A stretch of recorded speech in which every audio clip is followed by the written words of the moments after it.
Hello everyone! Magandang gabi po sa ating lahat. Narito na po si Len para sa ating ika-20th day ng sharing na ating devotion video. So, pahinga na po ng inyong lingkod muli.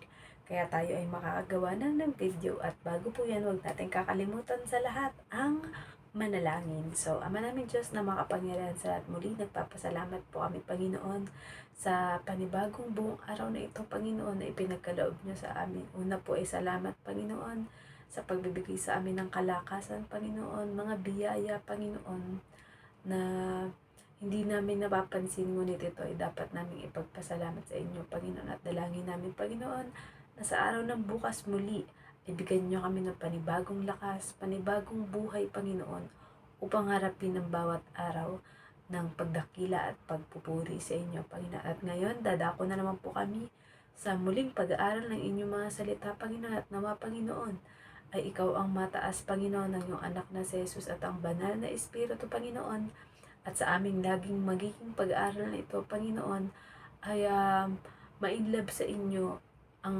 mga makakapakinig, Panginoon, upang may kayat sila, Panginoon, na manalig at sumampalataya sa inyo, Panginoon.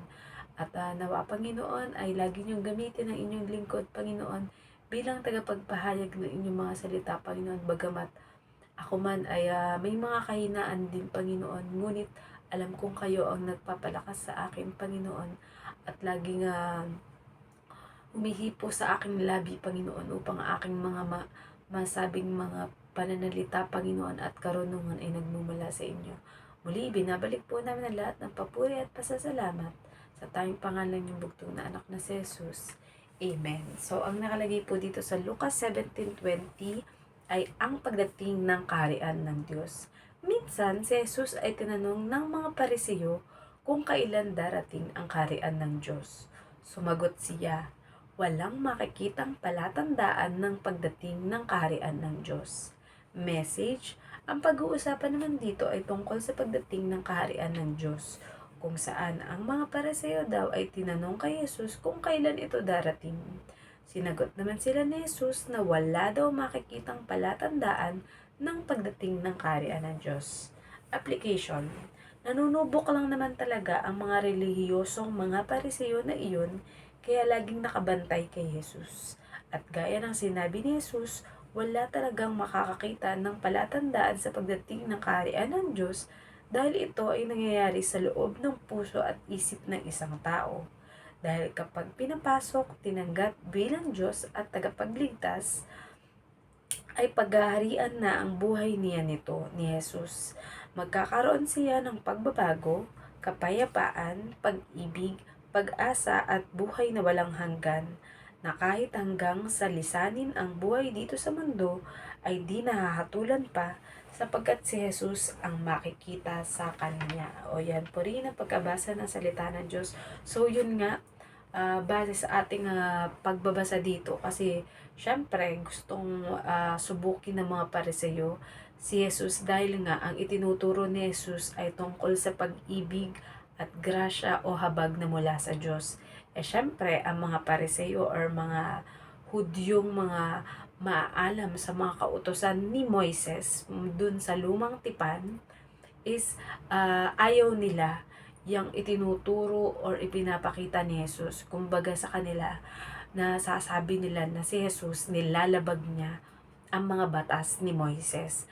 Pero ang hindi nila alam at hindi nila matanggap, kasi nga kumbaga nung panahon kasi ng mga Pariseo, kagaya sa mga dating mga naging devotion ko na kung saan nung dumating si Jesus, pagkatapos siyang i-welcome ng mga tao sa Israel or sa Jerusalem, ay nilagyan siya ng mga palaspas, 'di ba, sa daan, at sinabing purihin ang dumarating sa sa Jerusalem na mula sa Diyos Ama. So hari, kumbaga siya ay hari.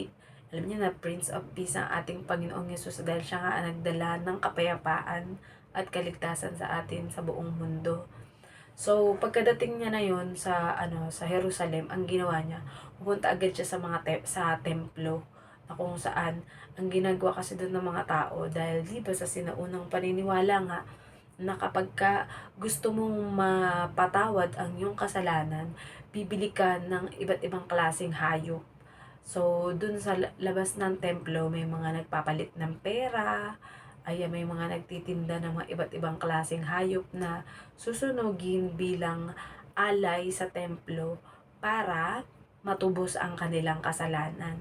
So, ang ginawa ni Jesus, itinapon niya yung lahat ng mga masasamang mga ginagawang yun sa templo dahil nga dumating na siya. Siya na ang tamang maging alay o handog para tubusin ang kasalanan ng lahat. Pero yun, ikinagalit yun ng mga Pariseo kasi nga malamang kumikita sila dun sa mga nagtitinda na yun sa templo, which is sinira at pinalayas ni Jesus kasi nga parang binabastos nila ang templo ng Diyos at hindi siya kinikilala bilang tagapagligtas, na kung saan hindi naman niya pwedeng directly sabihin na magsilayas kayo dahil ako na ang tagapagligtas. Kumbaga ang ginagawa lang ni Jesus is gumagamit siya ng mga talinhaga para hindi agad maintindihan ng mga Pariseo kung ano yung mga mensahe na ipaparating niya. But para sa mga malalapit sa kanya, gaya ng kanyang ina, gaya ng kanyang mga alagad, ayan, alam nila kung ano yung gagawin ni Jesus na pagliligtas sa buong sangkatauhan. And ayun na nga, nung si Jesus ay naisakdal, na siya ay pinarusahan, nilatigo, sinugatan, ipinako sa krus at namatay after 3 days. After 3 days nung gawin niya yun sa templo is within 3 days, yun na nga, napako na siya sa krus. So, ang kaharian ng Diyos, hindi yung kagaya iniisip ng mga Hudyo na isang temple or isang lugar or isang specific na place na kung saan ang paniniwala kasi ng mga Hudyo, darating ang tagapagligtas o Mesiyas na akala nila parang hari, nakatira sa kaharian, 'di ba? Nakasakay sa karwahe, maganda ang damit o kasuotan na kumikinang talaga, yung talagang mga panghari. Pero kaya hindi nila matanggap si Jesus kasi nga ang pagdating ni Jesus is sobrang yung napakasimple, aba ang kanyang pagdating. Kumbaga, hindi nila aakalain na maipapanganak sa sabsaban ang tagapagligtas. Pagkatapos, ang mga magulang ni Jesus, ang kanyang tatay ay isang karpintero, si Jose. Pero tatay niya lang yun dito sa lupa or sa mundo, dahil ang tunay na tatay ng ating Panginoong Jesus ay wala iba kung hindi ang ating Diyos Ama, si El Elyon or Elohim, na ang kataas-taasan or pinakadakilang Diyos sa lahat, na may likha ng lahat dito. So, ayun talaga, ang tunay na magiging kaharian ng Diyos ay ang paghahari ng ating Panginoong Yesus para sa mga tatanggap sa Kanya sa kanilang buhay. Ayan, so, ang inyong lingkod po ay tumanggap na sa ating Panginoong Yesus, and ginagawa natin um,